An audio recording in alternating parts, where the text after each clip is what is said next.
Bapa kami yang bertahta di kerajaan surga, Tuhan Sang Pencipta, Khalik langit dan bumi, yang kami sembah di dalam nama Tuhan Yesus. Engkau datang ke dunia ini dengan tujuan agar manusia memperoleh keselamatan daripada Tuhan. Tak seorang pun mampu dengan perbuatan baiknya sendiri untuk memperoleh hidup kekal. Tetapi oleh karena kasih karunia melalui Yesus Kristus, maka setiap orang yang percaya kepadanya tidak binasa, melainkan beroleh hidup yang kekal. Terima kasih Bapa di surga, kami siap untuk mendengarkan firman Tuhan, Roh Kudus yang bekerja, berkarya di hati kami semuanya. Dalam nama Tuhan Yesus, kami berdoa dan mengucap syukur bersama kita katakan, amin. Silakan duduk Bapak Ibu Saudara-saudara. Baik Bapak Ibu Saudara-saudara, saya sapa terlebih dahulu. Shalom. Iya, selamat hari Natal bagi kita semuanya. Puji Tuhan, kita bersyukur Bapak Ibu Saudara-saudara, kesempatan pada hari ini di tanggal 25 Desember 2021 kita datang beribadah memuliakan nama Tuhan. Kita percaya Bapak Ibu Saudara-saudara, seluruh orang-orang percaya ya, dari kota Medan, dari setiap bangsa dan negara, bahkan sampai seluruh dunia mengadakan perayaan Natal. Hal yang istimewa bagi kita ya, bagi orang percaya kepada Tuhan. Tetapi masih ada juga ya, ini pemahaman saja, masih ada juga yang mengatakan tidak perlu mengadakan perayaan Natal mengingat kelahiran Tuhan Yesus. Saya anggap itu tidak alkitabiah lah ya. Karena memang Natal yang kita adakan di sini, Bapak Ibu Saudara, sesungguhnya ini mengingatkan kita. Memang perayaan Natal di luar lagi ada Bapak Ibu Saudara adalah sekedar heboh saja, sekedar acara saja, seremonial saja, tetapi tidak dapat maknanya gitu. Sehingga terkesan Natal itu perayaan tanpa ada makna. Sementara kalau saudara perhatikan kitab Kolose 2 ayat 16, umat Kristen sesungguhnya tidak ada perayaan. Tidak ada perayaan. Tapi umat Kristen diajarkan adalah memperingati. Beda ya. Perayaan belum tentu memperingati, tapi memperingati kita adakan perayaan. Amin. Ya, karena banyak orang mengadakan perayaan sesungguhnya tidak memperingati. Karena apa? Sekedar seremonial saja, senang-senang saja. Ya, ada yang memberikan informasi mengatakan setelah mengadakan perayaan Natal, mereka bersenang-senang, minuman-minuman keras, ya, bahkan membuat acara-acara yang pesta pora, yang duniawi sekali, yang tidak ada kaitannya dengan namanya makna Natal. Itu perayaan tanpa memperingati. Tapi kita sebagai orang Kristen, sekali lagi saya ingatkan, berdasarkan Kolose 2 ayat 16, kalau saudara baca ini, umat Kristen tidak diajarkan untuk mengadakan perayaan-perayaan yang heboh, yang meriah-meriah. Apakah itu dosa? Tidak. Ya, apakah salah tidak pakai baju baru? Apakah salah saudara tidak membuat pernak-pernik? Enggak masalah kalau enggak ada. Tapi bukan karena ada pohon Natal kita mengingat hari perayaan, bukan. Mau ada pernak-perniknya, mau tidak ada pakaian baru saudara-saudara, tapi hati kita tetap mengingat Yesus pernah datang ke dunia ini. Amin. Ya, itulah kesukaan bagi saya, bagi saudara, bagi kita semua. Yang namanya kesukaan adalah sesuatu yang sukacita yang tidak dapat dibandingkan dengan perkara-perkara dunia ini. Apapun kekayaan kita, harta kita, kemampuan kita tidak bisa sebanding dengan kesukaan daripada Tuhan. Mengapa dibilang kesukaan Bapak Ibu Saudara? Inilah kabar baik itu. Kabar baik itu diberikan kepada umat manusia. Kalau saudara baca kitab Yohanes pasal 1 dan seterusnya itulah rangkaian ya, secara teologisnya rangkaian tentang bagaimana Tuhan mempunyai rencana menyelamatkan kita yang berdosa. Katakan amin. Nah, Bapak Ibu Saudara, kita lihat tema kita. Tema kita saudara-saudara untuk tahun ini ya, karena tema ini saudara berkaitan terhitung dari sekarang Desember sampai Desember tahun 2022. Bukan berarti tema ini disampaikan hari ini, selesai hari ini, habislah sudah. Tidak ya. Jangan, makanya itu spanduknya tetap terpasang di situ sekali dalam setahun mengingatkan kita ya tentang tema kita. Mari kita baca bersama-sama. Bapak Ibu Saudara boleh lihat ke sana atau ya kalau ada teks di depan silahkan ya. Kita baca bersama-sama tema Natal kita, mengasihi Tuhan dan sesama, pasti bertekun beribadah dan peduli bagi anggota keluarga Allah. Nah, berdasarkan tema ini saudara-saudara, ada 3 hal yang kita perhatikan. Yang pertama adalah mengasihi Tuhan dan sesama, kemudian pasti bertekun beribadah. 2. Yang ketiga, peduli bagi anggota keluarga Allah. Ada 3 hal hari ini kita akan sama-sama ya mendengarkan firman Tuhan. Sekali lagi Bapak Ibu Saudara, bahwasannya Natal ini mengingatkan, mungkin ada yang belum mengerti. Natal itu diambil dari bahasa Portugis ya, Natal yang artinya adalah kelahiran. Kelahiran. Nah, di Alkitab memang tidak ditemukan satu ayat pun pernah Yesus diperingati hari ulang tahunnya. Tidak ada. Inilah dasar dari apa? Golongan kekristenan yang mengaku Kristen yang mengatakan, ini dasarnya mengatakan, tuh lihat, gak ada ayat yang mengatakan bahwasanya umat Kristen mengadakan Natal. Tidak ada ayatnya. Betul tidak ada ayatnya. Nah, peristiwa pertama kali ini terjadi pada tahun 325. Pertama kali Natal itu diadakan. Bukan karena menyembah dewa matahari, bukan. Tidak ada sambung kaitannya menyembah dewa matahari. Ketika kita merayakan Natal, mengingat kembali Yesus pernah datang ke dunia ini. Haleluya. Nah, Bapak Ibu Saudara-saudara, mari kita lihat saudara ya dalam 1 Yohanes 4. Kita lihat ayat ini dalam 1 Yohanes 4. Kita lihat ayat ini 1 Yohanes 4 ayat 10 sampai 12. Mari kita baca bersama-sama ayat ini. 1, 2 ya. Inilah kasih itu, bukan kita yang telah mengasihi Allah, tetapi Allah yang telah mengasihi kita dan yang telah mengutus anaknya sebagai pendamaian bagi dosa-dosa kita. Ayat 11, saudara-saudaraku yang kekasih, jikalau Allah sedemikian mengasihi kita, maka haruslah kita juga saling mengasihi. Ayat 12, tidak ada seorang pun yang pernah melihat Allah. Jika kita saling mengasihi, Allah tetap di dalam kita dan kasih-Nya sempurna di dalam kita. Mengapa saya ambil kata kasih di sini? Ini berkaitan namanya mengasihi. Saudara-saudara, mengasihi itu bukan hanya perkataan, tetapi mengasihi itu disertai dengan perbuatan. Katakan amin. Ya, ada perbuatan. Kalau kita hanya mengasihi dengan ucapan, itu tidak ada gunanya dan tidak berfaedah. Ya, tetapi kalau kita mengasihi disertai dengan perbuatan, nah menghasilkan buah. Tema kita mengasihi Tuhan dan sesama. Mengasihi Tuhan dan sesama ini saudara-saudara, ini adalah penggenapan hukum kasih. Mengapa disebut salib, saudara? Vertikal itu berhubungan namanya hubungan kita dengan Tuhan Allah. Horizontal itu hubungan kita dengan sesama. Jadi kasih ini saudara-saudara membuat kita merasakan perdamaian.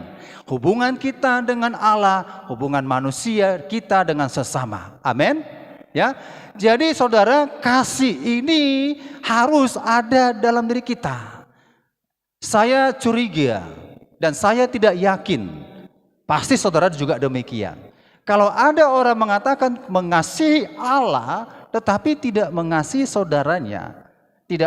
saudaranya, itu mustahil. Ya.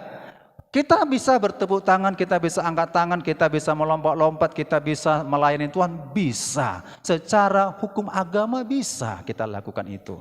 Semua agama melaksanakan hal itu. Tetapi yang paling terdalam, ayat ini mengatakan, inilah kasih itu. Bukan kita yang telah mengasihi Allah, tetapi Allah yang telah mengasihi kita dan yang telah mengutus anaknya sebagai pendamaian bagi dosa-dosa kita. Pendamaian, saudara, berarti Natal membawa damai. Natal membawa shalom. Semuanya dipulihkan. Hubungan saya dengan Tuhan didamaikan. Hubungan saya dengan saudara didamaikan.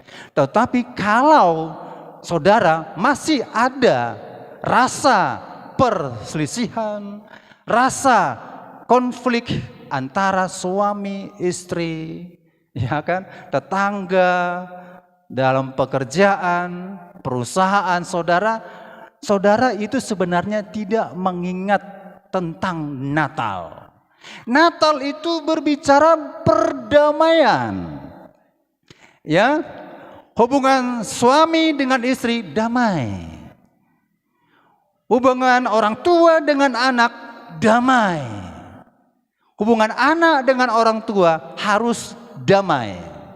Jadi kalau datang ke tempat kita, di tempat ini saudara-saudara, masih ada rasa yang tidak mengenakan, sebenarnya tidak mengingat apa sebenarnya makna Natal itu.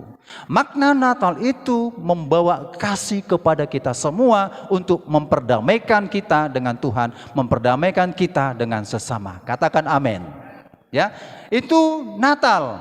Ya, jadi kalau kita saudara-saudara datang ke tempat ini, kita cek pribadi dulu gitu ya. Bukan saya katakan saya sudah sempurna, nggak ada yang 100% sempurna di sini ya. Saya katakan nggak ada, memang betul, memang belum ada sama sekali. Karena apa? Karena kita ini proses dari 0 sampai 100. Ada yang sudah mencapai 30% perjuangannya, ada yang sudah mencapai 60% perjuangannya, ada yang sudah mencapai 90% perjuangannya.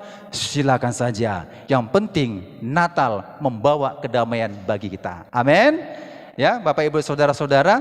Nah, dalam Kolose 3 ayat 14, saudara-saudara, kita lihat Kolose 3 ayat 14, ayat ini tidak asing bagi kita. Ayat ini sudah biasa kita dengar. Ini mengingat kita kembali. Kolose 3 ayat 14. Mari kita baca bersama-sama ayat ini. 1, 2, 3 ya. Dan di atas semuanya itu, kenakanlah kasih sebagai pengikat yang mempersatukan dan yang menyempurnakan. Ada kata menyempurnakan. Rupanya saudara-saudara, kasih manusia itu terbatas. Jangan harap kasih manusia. Jangan harap perhatian saya dengan saudara. Jangan harap, ya. Jangan harap kasih dari orang tua. Jangan harap. Kasih kita adalah kasih Yesus. Haleluya. Nggak bisa kita ukur kasih Tuhan. Kalau sesama kita ini bisa kita ukur. Ah, dia mengasihi saya ini kan karena storge ya. Bisa saja karena storge, mengasihi karena storge itu begini. Ya karena dia marga Situmorang sama Situmorang, ya salinglah mengasihi. Kalau bukan marga Situmorang dengan Situmorang, ya nggak apa-apa. Sakit hati, kecewa nggak ada masalah. Masih ada hubungan darah, ya. Masih ada hubungan darah, marga, silsilah. Makanya saudara-saudara, kasih storge ini biasanya di kalangan orang Batak sangat kental sekali. Terutama di acara-acara pesta ya, yang bernuansa ada adat istiadatnya, semua dipanggil. Hula-hula, tulang, amangboru, namboru, bapauda, opung, itu yang berkaitan storge. Itu kasih yang mengikat manusia itu, mempersatukan manusia itu. Tapi ingat, itu sementara. Ya, itu sementara. Ada lagi namanya kasih filia, ya. Kalau kasih filia saudara-saudara, kita dasarnya kasih filia ini terbatas. Kasih filia ini karena hubungan sosial. Hubungan pekerjaan kita, kalau kita bekerja dengan di suatu perusahaan ya, atau saya sesama dengan guru, Bapak Ibu Saudara-saudara, itu yang muncul adalah kasih filia, kasih persahabatan antara siswa dengan siswa, antara guru dengan guru, antara tetangga dengan tetangga, maka terbentuklah dalam lingkungan itu disebut STM. Ya, STM lingkungan itu kan menunjukkan namanya filia, begitu ya, filia. Nah, tetapi ingat saudara, kalau saudara selidiki ayat ini, ya, dan di atas semuanya itu kenakanlah kasih. Kasih yang dimaksud sini bukan kasih storge, bukan kasih filia, ya. Ini adalah kasih agape. Tidak mungkin kasih storge dapat menyempurnakan, mustahil. Sampai kapanpun tidak mungkin bisa menyempurnakan. Dan tidak mungkin kasih filia bisa menyempurnakan hubungan manusia dengan manusia, manusia dengan Allah. Tidak mungkin. Maka yang menyempurnakan itu adalah kasih agape. Saudara baca kalau dalam teks bahasa Yunani itu bukan storge, bukan filia, bahkan bukan eros, tetapi di sini adalah agape. Jadi kalau kita tahu dasarnya ini saudara-saudara, maka hubungan kita dengan Tuhan, dengan sesama, jangan didasari kasih storge. Jangan didasari kasih filia. Jangan didasar itu. Ya, jangan didasar itu. Tapi dasarnya adalah, ingat, dasarnya adalah agape. Katakan agape. Agape. Itu dasarnya. Bukan berarti begini Pak. Ya. Oh berarti nggak bolehlah kita filia ya, berarti kita nggak boleh storge ya. Oh jangan begitu ucapannya. Mentang-mentang kita percaya Tuhan, kita tinggalkan hubungan keluarga. Saya tidak marga Situmorang lagi. Saya orang Batak tapi saya nggak mau menjadi, saya orang Batak tapi saya hilangkan marga saya. Saudara-saudara, itu tidak boleh. Kenapa saya katakan tidak boleh? Yesus juga punya silsilah ya. Baca teksnya itu. Silsilah Yesus dari kitab Matius ada, kitab Lukas ada, ya, punya marganya ada, saudara. Itu storge. Tetap kita adakan storge itu. Nggak mungkin saya putuskan hubungan saya dengan marga Silalahi karena mama saya Silalahi. Saya putuskan dengan marga Situmorang. Enggak bisa saya putuskan dengan marga Situmorang. Kalau saya berjumpa dengan Situmorang di atas nomor saya panggil Bapak Uda. Kalau saya bertemu dengan Situmorang di bawah nomor saya, berarti itu anak saya, gitu ya. Kalau sesama, berarti itu bisa panggil abang, adik, kakak, begitu. Itu namanya storge, tidak bisa lepas. Tapi di atas storge itu, saudara-saudara, harus ada agape. Harus ada agape. Inilah yang mengikat kita, menyempurnakan kita, sehingga tema Natal kita mengasihi Tuhan dan sesama, bukan omong doang. Jadi agape tidak dapat dibatasi. Maka kalau kita mengasihi itu saudara, tidak melihat marganya, tidak melihat jabatannya, tidak melihat statusnya apa, pekerjaannya apa, orang kaya, orang miskin, tidak kita pandang, tapi kita tetap mengatakan, aku mengasihimu. Kasih yang kita katakan itu adalah karena kasih agape. Amin. Ya, itu hubungan kita dengan Tuhan, agape, yang tidak pernah berkesudahan. Kalau kita baca Yohanes 3:16 berkata, karena begitu besar kasih Allah akan dunia ini, sehingga ia mengaruniakan anaknya yang tunggal, supaya setiap orang percaya kepadanya tidak binasa, melainkan beroleh hidup yang kekal. Nah, agape kekal, storge sementara, filia sementara. Maka ada disebut jemaat Philadelphia. Kenapa disebut jemaat Philadelphia? Karena saudara-saudara seiman secara status sosial, berkumpullah mereka di situ, umat percaya, ya, berkumpul, maka mereka berseru, Philadelphia, kasih persaudaraan. Tapi kasih persaudaraan di situ, saudara-saudara, hubungan sosialnya karena sesama iman. Seperti kita ini, sesama iman, kita Philadelphia. Tapi di atas Philadelphia itu harus ada agape. Karena saudara-saudara sangat terbatas sekali kasih yang ada di dunia ini. Tapi kasih Allah itu kekal selama-lamanya. Nah, saya teringat saudara-saudara dalam cerita di kitab 1 Korintus 3, kita lihat dulu 1 Korintus 3 ayat 3. Coba sama-sama kita baca 1 Korintus 3 ayat 3. 1, 2, 3 ya. Karena kamu masih manusia duniawi, sebab jika di antara kamu ada iri hati dan perselisihan, bukankah hal itu menunjukkan bahwa kamu manusia duniawi dan bahwa kamu hidup secara manusiawi? Maksud saya begini, memang saudara, kita katakan saya sudah menerima kasih Kristus. Saudara sudah menerima kasih Kristus, ya. Seiring dengan waktu, kasih Kristus itu diuji. Apakah saya mengasihi itu karena kasih storge? Apakah saya mengasihi itu karena kasih filia? Saudara, seiring dengan waktu diuji. Ini di Jemaat Korintus. Jemaat Korintus ini saudara-saudara, ini Tuhan katakan ayat ini, maksudnya ini disampaikan kepada Paulus dalam tulisannya, mengingat kita. Rupanya kalau kita katakan hubungan manusia dengan Allah itu mudah kita mengucapkan, kita menyembah Tuhan, kita bermazmur bagi Dia, sangat mudah secara agamawi, saya katakan sangat mudah. Tetapi ketika kita menerapkan kasih terhadap sesama kita, ini pelajaran, ini perjuangan. Belum ada yang tamat, termasuk saya. Belum ada yang tamat, sempurna melaksanakan itu. Tapi kita mau belajar, mengingatkan di jemaat di Korintus berkata di sini ayatnya, jika di antara kamu pertama ada iri hati.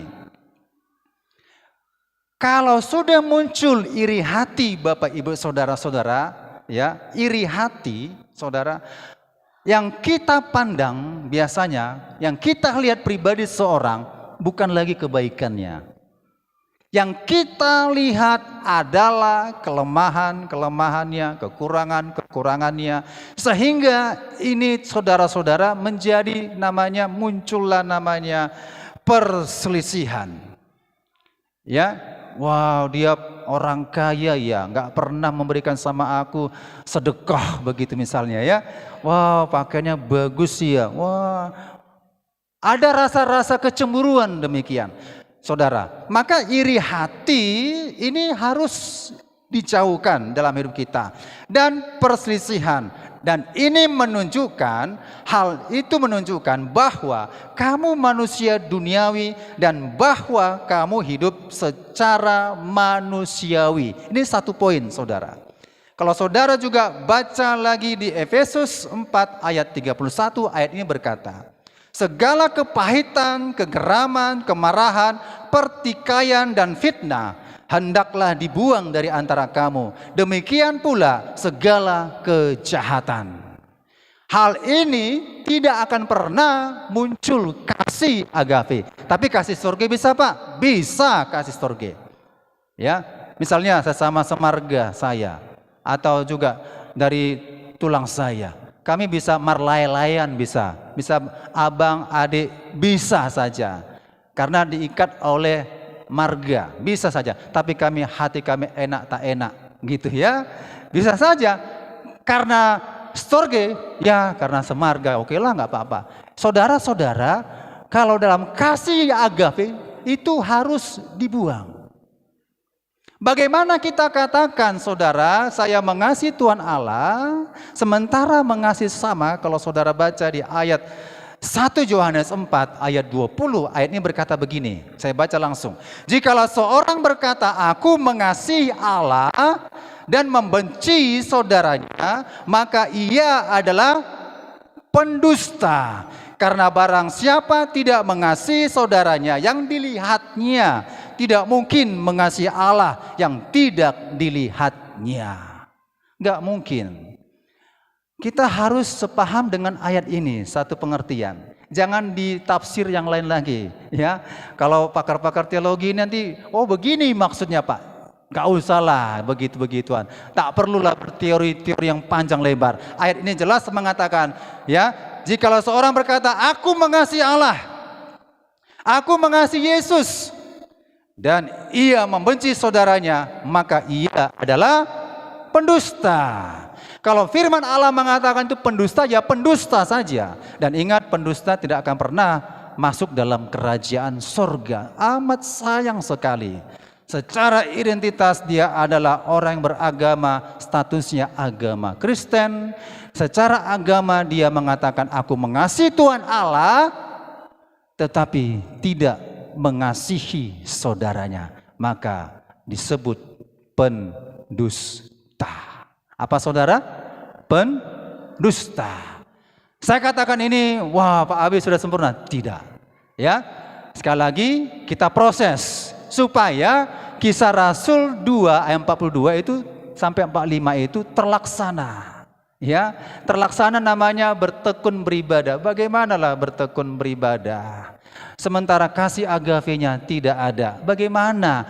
Ya, peduli dengan anggota keluarga Allah, sementara kasih agavenya tidak ada. Ini kita buang semuanya.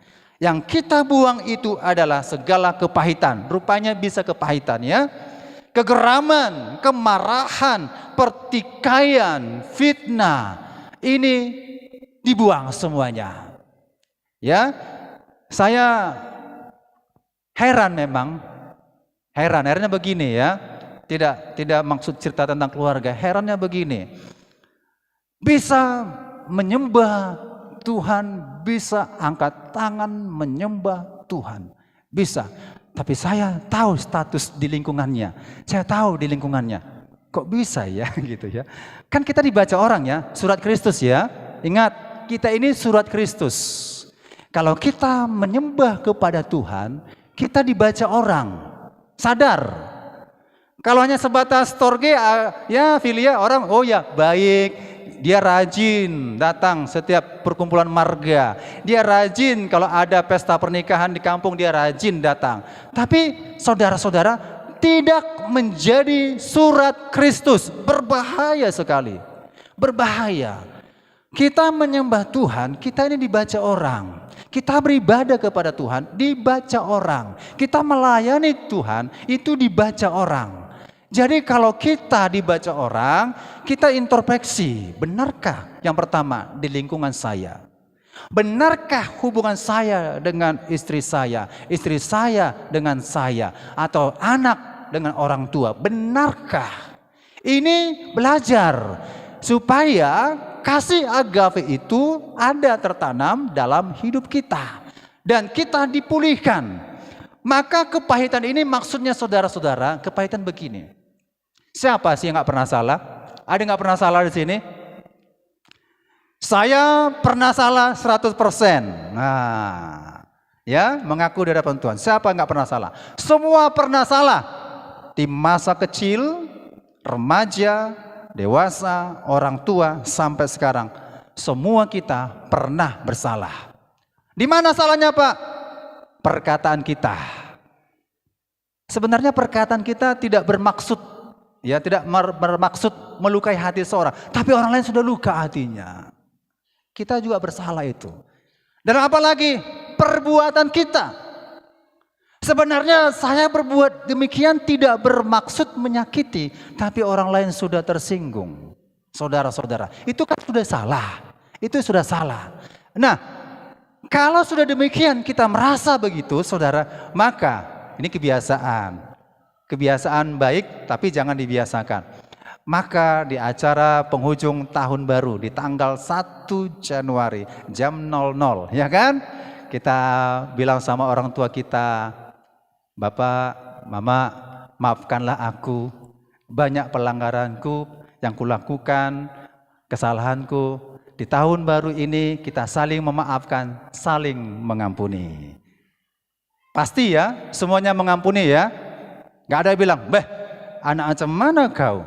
Dari Januari sampai November bajingan kau. Tapi ketika Natal, tahun baru engkau hadir, kau minta maaf, kau minta ampun." Macam mana begitu? Ya kan? Itu hati orang tua. Tapi karena sudah dibilang minta maaf, kita merasakan ya kasih Tuhan itu, kita katakan, "Ya, aku maafkan anakku," gitu ya. Sesama kita demikian. Tapi saya katakan demikian bukan menjadi kebiasaannya sekali setahun. Bukan.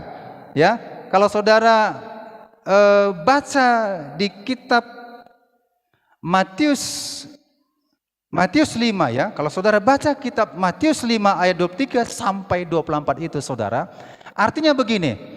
Setiap kita merasa atau orang lain kita rasakan dia juga merasa tidak enak, saudara-saudara, ya. Sesama kita, Philadelphia, sesama saudara seiman kita dulu ya kan. Sesama saudara seiman kita, saudara, kita harus saling dapat mengampuni dan saling memaafkan. Katakan amin. Ya. Di tahun 2021 ya, kalau kita periksa satu persatu setiap pribadi, pasti ada sajalah gesekan-gesekan, pasti ada. Mari di tahun 2002 kita lupakan saja semuanya itu. Amin. Wah, enak kali Pak. Bukan begitu. Dosa itu, perbuatan yang tidak baik itu dilupakan. Tapi kita belajar ketika kita ditegur, saya ditegur, saudara diingatkan, ya, saya diingatkan, saya juga harus introspeksi, ya, supaya Natal ini betul-betul bermakna, Natal ini betul-betul menjadi berkat bagi kita semuanya. Amin. Ya, supaya kita bisa laksanakan Kisah Rasul 2 ayat 42 sampai 45. Kalau kita lihat bersama-sama, ayo kita perhatikan ayat penutup ini. Kisah Rasul 2 ayat 42. Kita baca satu ayat saja. Saya rasa semua sudah tahu ayat ini ya. Kisah Para Rasul 2 ayat 42. Kita baca ayat ini. 1, 2, 3 ya. Mereka bertekun dalam pengajaran rasul-rasul dan dalam persekutuan, dan mereka selalu berkumpul untuk memecahkan roti dan berdoa, dan seterusnya sampai ayat 45. Saudara-saudara kekasih, mengapa ini bisa terjadi? Karena memang kasih agape itu sudah ada di antara mereka. Ya, kasih agape itu sudah ada di antara mereka. Saya sampaikan begini. Ada 3 komponen. Ya, mengapa mereka bisa berhasil bertekun beribadah? Mengapa mereka selalu berkumpul bersukacita di hadapan Tuhan? Saudara, ini mau kita terapkan di tahun 2022. Di tahun 2022 ini saudara, ada 3 hal saudara harus pahami. Yang pertama, mengapa hal itu terjadi? Yang pertama, mereka punya sikap simpati. Ya, sikap simpati ini melihat teman kita, ya, jangan kita sepelekan kalau dia sudah berprestasi, ya, kalau dia sudah berhasil. Simpati ini saudara kita turut juga bangga. Ya, simpati ini kan punya daya tarik. Wah, bagus sekali bajunya Bu. Nah, simpati ya. Wow, aku mau seperti itulah. Ya, dia melayani Tuhan dengan baik. Itu simpati saudara. Ini harus, jangan antipati. Ada maksud ini tujuannya, nggak benar ini. Itu antipati. Kalau sudah sikap antipati, saudara, kasih agape pun akan pudar. Jangan muncul sikap antipati di antara kita. Amin. Jangan muncul. Kita harus bangga bersama-sama kita ini. Itu simpati ya, simpati. Kemudian yang kedua, empati. Empati ini turut merasakan teman kita apa yang dirasakannya. Bersukacitalah dengan orang bersukacita. Menangislah dengan orang yang menangis. Kita turut merasakan, wah ulang tahun dia, katakan selamat ulang tahun, ya kan? Kita merasakan, jangan cuek, itu apanya, lawan katanya, ya, cuek, nggak mau memperhatikan, nggak mau merasakan itu, ya. Jadi empati harus tertanam dalam kehidupan kita. Empati ini kita merasakan seseorang itu bahagia, kita bahagia. Seorang itu berduka cita, kita rasakan berduka cita.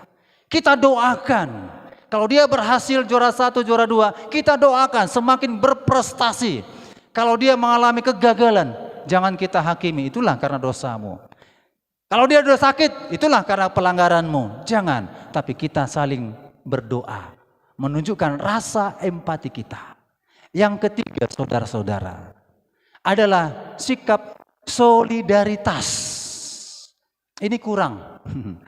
Kalau saya mantau sangat masih minim lah, tapi belajar ya di tahun 2022. Solidaritas. Apa itu solidaritas? Itu lihat baca itu. Peduli. Nah, setia kawan dalam komunitas. Hai teman-teman, hari ini kita kebersihan yuk. Oh ya, ayo. Solidaritas. Maksudnya berikan dukungan, berikan semangat. Jangan dijatuhkan. Ini solidaritas. Solidaritas ini juga secara ya hubungan komunitas kita harus bekerja sama dan sama-sama bekerja. Itu solidaritas. Mengapa berhasil gereja mula-mula ini? Saudara ingat 3 hal itu. Yang pertama, simpati, empati, solidaritas. Ini tanamkan dalam diri kita.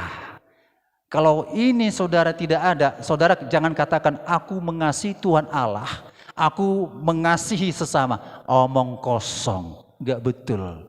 Temannya susah, kita senang-senang, dia susah, kita senang-senang, gak ada menunjukkan saudara. Temannya capek kerja, kita enjoy, nonton televisi, nonton bioskop, senang-senang, berpesta-pesta. Ini gak betul. Karena kalau betul-betul kita mengasihi Tuhan dan menunjukkan kasih kepada sesama, tunjukkanlah sikap simpati, sikap empati, sikap solidaritas kita. Katakan amin. Ya, jadi mari saudara-saudara di tahun 2022 ini supaya ayat ini terlaksana, kita belajar mempraktekkannya. Saya saudara belajar. Kalau ada informasi apapun, jangan ambil langsung kesan. Kan begitu ya. Kadang-kadang saya membaca lah ya. Informasi saya baca dari sekolah ya, apalagi di grup WA ya. Sekolah, gereja, di mana saja saya baca. Jangan muncul konotasinya, kesannya tidak baik, negatif. Selalu berpikir negatif. Bacalah dengan berpikir positif. Itu simpati. Oh iya, bagus idenya ya. Bagus ya untuk gereja ya. Bagus ya. Tapi kalau antipati, apa pula maksudnya ini? Mau menyanyi Pak Gembala ya? Mau menyanyi ketua A, ketua B ya. Saudara, kalau itu sikap antipati namanya. Tapi sikap simpati, dia akan menunjukkan solidaritasnya. Iya, mari kita sama-sama mengembangkan ya, memajukan gereja kita, terkhususnya kita tergembala di tempat ini, GBI Immanuel Sunggal. Amin. Demikian saudara firman Tuhan ya. Jadi firman Tuhan ini saudara kita belajar supaya mengasihi Tuhan dan sesama dapat terlaksana, sehingga bertekun beribadah dan peduli sesama keluarga Allah itu dapat ditunjukkan dalam kehidupan kita sehari-hari. Tuhan Yesus memberkati. Sampai di sini firman Tuhan. Mari kita berdoa.